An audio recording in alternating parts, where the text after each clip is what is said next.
Steve mentioned he's off to Fiji next week. I was in Barrow, Alaska last week myself. It's not Fiji. Barrow is as far north as you can get, still be in the United States. It was 40 below when I was there, and there was a polar bear roaming around our hut. So that all sounds quite exotic, but I would argue it's not exotic enough.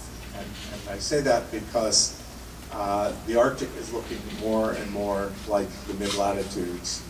And in fact, the Arctic and mid-latitudes are converging in four important ways, I submit, and I'm going to describe to you. The first is that the Arctic Ocean is looking a lot more like the North Pacific or the North Atlantic. The second is that the temperature difference between the Arctic and California is diminishing. Third, Arctic commerce is looking more and more like temperate commerce. And finally, diminishing Arctic sea ice seems to be altering mid-latitude climates. So for millennia, the Arctic Ocean and much of the surrounding seas, in fact a total of about 15 million square kilometers, has been covered by sea ice, which is highly reflective. 90% of the energy, the solar energy that hits sea ice, as you heard earlier, is reflected back out to space. But that's been changing in the last few decades as the ice cover diminishes, as the planet warms, and unlike sea ice, open seawater is very absorptive, so it actually absorbs about 90-some-odd% of the solar energy hitting it. So as a consequence, we have that positive feedback loop that Dana described earlier. We've lost over 50% of the summer sea ice cover in the Arctic in just the last few decades. And this loss of sea ice is, through that positive feedback loop that Dana described, is one of the major reasons that the Arctic is warming twice as fast as the rest of the planet. And since it is warming so rapidly, the temperature difference between the northern portion of the globe and the mid-latitudes is diminishing with impacts to the distribution of organisms, as we will see, but also circulation patterns that will influence global temperatures and precipitation and climate generally. But before I talk about that, I want to talk a little bit about the ecosystem changes and point out that they're much more profound than simply redistribution of a few species. The reason I was in Barrow last week was to start a collaboration with the Inupiats on a study we're doing of the Arctic marine ecosystem. And that ecosystem is structured in important ways by sea ice, which, as we've seen, is rapidly diminishing.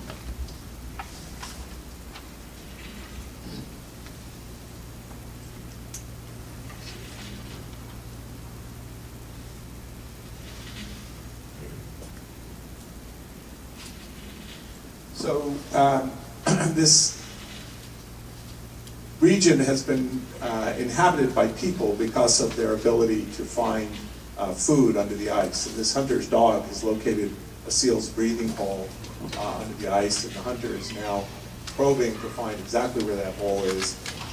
And he has this ingenious device that he's setting up that will allow him to see when the seal is breathing underneath his feet there, underneath the snow.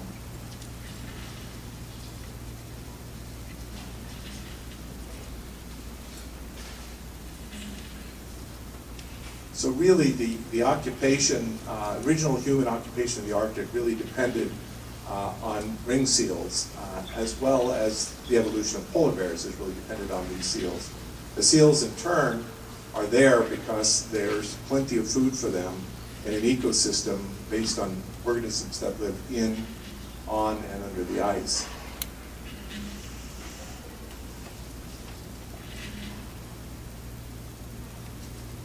So between feeding bouts, of course, seals are mammals, so they have to return to the surface to breathe, which they do throughout the winter under the snow, as you saw earlier. But the snow is important in other ways as well. This seal is surfacing in a breathing hole, but in this case, it's excavated a snow cave above the breathing hole. So they can come out of the water and rest on top of the ice, but they're encapsulated in snowdrifts. And it's in these snow caves that the young are born and spend the first couple of months of their lives. Unfortunately, as the climate is warming, the snow cover is thinner and it's failing earlier and earlier and threatening the survival of the pups in particular. So while the loss of ice and snow is threatening the seals that actually fueled the colonization, the human colonization of the Arctic and the evolution of polar bears, that same loss of ice is opening the Arctic Ocean to extraction of another kind of fuel. And finally, as we speak, we are in the grips of, as you know, a historic drought here, while people on the East Coast are suffering yet another outbreak of extreme cold. And this is very strongly, what's strongly implicated here is these oscillations in the jet stream that Dana talked about earlier. And the cascade of events here is essentially as you remove that ice cover, heat from the Arctic Ocean is now able to heat up the Arctic atmosphere. And so the temperature differential between the Arctic atmosphere and our atmosphere in mid-latitudes is decreasing. That changes the pressure differential. And it's that pressure differential that really drives the jet stream. So with this reduced pressure differential, the jet stream is slowing down and beginning like a slowing down river to meander. And then you get these very wide oscillations in the jet stream.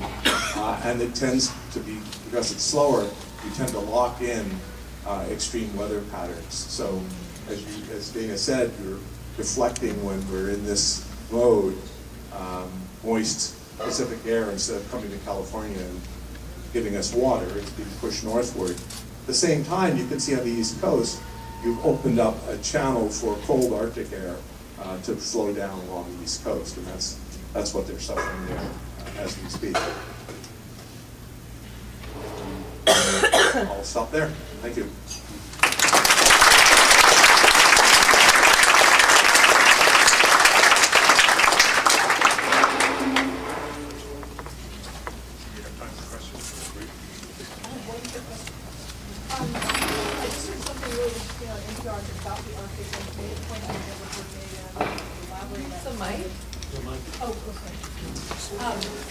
I just heard a presentation on the Arctic and climate change, and one of the points it made that I thought was really interesting that I'd like you to elaborate on is that a 1 to 2 degree change in the Arctic has a much greater effect than, say, 1 to 2 degrees change in the temperate areas that we live in. And maybe you could just take that and run with that a little bit. Say it's 1 to 2 degrees increase in the Arctic compared to here in the world. Or no. So if you warm the Arctic by, say, 2 degrees, compared to a 2 degree increase, say, in our area, temperate areas, we would have some effect, but by comparison, in particular, if that transition occurred near the point of freezing, if it straddled from going, if the average temperature went from just below freezing to just above freezing in the Arctic. I'm not familiar with the particular interview you heard, but certainly there's several things. So there's this concept of Arctic amplification, right? Which is, there's a number of feedbacks. The most obvious of one was the one we just talked about, the change in albedo, or reflectivity of ice versus seawater. There are also other tipping points that are threatened when you go through a phase change, right? Including, the melting of, or the thawing, I should say, of permafrost, and the potential to have catastrophic carbon releases as a result of that. And then, of course, the sea level rise that we're experiencing is also a consequence of melting terrestrial ice, glaciers and ice sheets.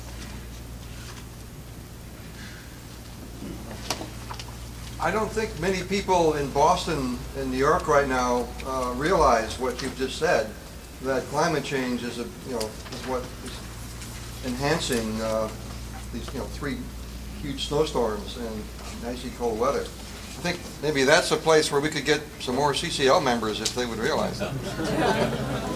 And one thing I would say about this is that as you interact with people who are, looking at a particular weather phenomenon and saying, look, is or isn't support for climate change, don't take the bait in the sense that that's not the issue. The critical issue is the net energy exchange, right, with Earth, and that the net effect is we are accumulating more energy than we're letting out. And so, regardless of how it manifests in any particular place, the energy balance is positive, i.e. we're gaining more energy than we're emitting these days, and that's critical.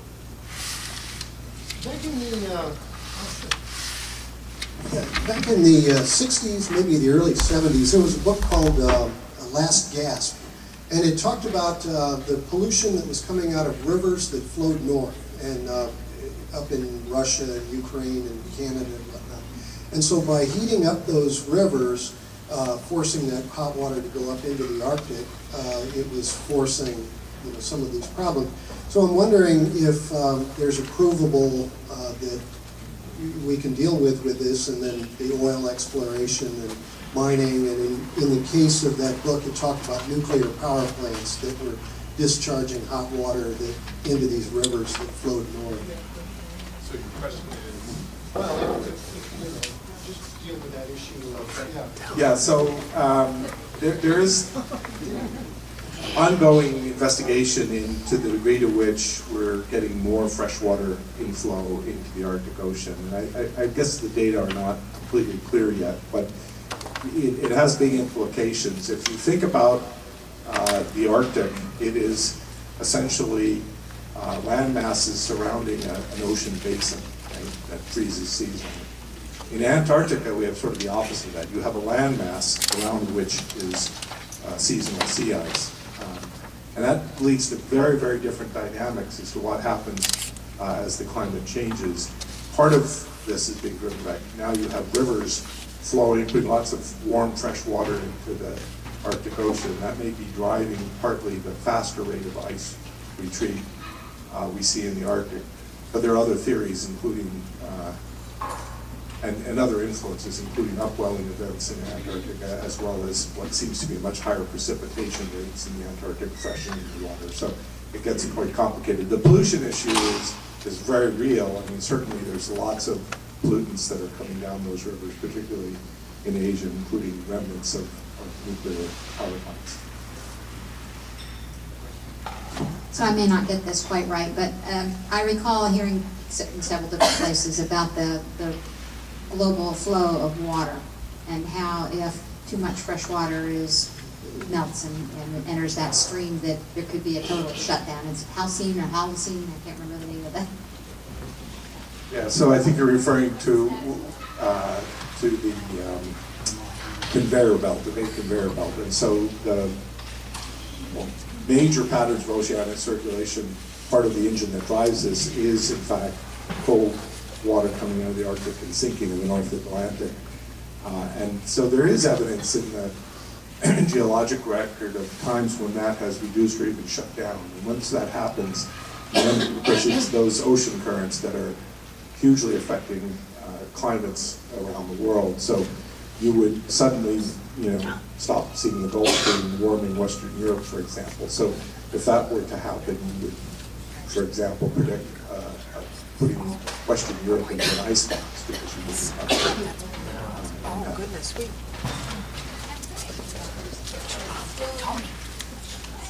So is it still a threat? Yeah, I think there's, certainly a threat. If it were to happen, it would be catastrophic for civilization as we know it. I think it's, people feel like it's maybe less sensitive to switching modes than we might have thought earlier.